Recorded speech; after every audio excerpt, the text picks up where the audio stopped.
কবুতর যদি পাতলা পায়খানা জিমাই টিমাই এটার জন্য কি ট্রিটমেন্টটা সরাসরি যারা বুঝে না তাদের ভাই, জন্য?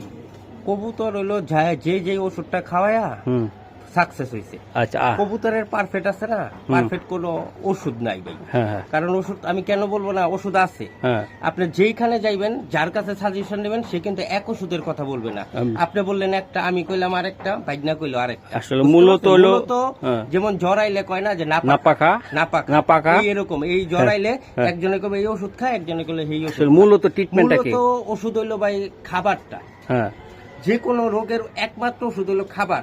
খাবার আর পানি। খাবার, হ্যাঁ, খাবার আর পানিটা। খাবার পানি যদি আপনার ঠিক থাকে, তাহলে ওই কবুতর আপনি রোদ বৃষ্টি ঝড়ের ভিতরে কবুতর সুস্থ সবসময় থাকবে। পিঠ থাকে। কারণ খাবারের থেকেই কবুতরটা রোগটার ভিতরে হয়। খাবার দিছেন আপনি, ভালো খাবার দিছেন, কবুতর হজম করে পায়খানা করে ফালাই দিছে। হুম। কিন্তু খাবার দিছেন ভেজাল, হুম, কবুতরে খায়া হজম করতে নাই, তখনই দেখবেন যত পায়খানাটা নষ্ট হয়, কবুতরটা ফুল্লা থাকে, কবুতরটা ঠান্ডার মতন হয়ে থাকে, তখনই অনেক রোগের ওষুধ ওর উপরে চাপ পড়া যায়। বুঝতে ওকে, পারছেন? ধন্যবাদ। এই আর কি।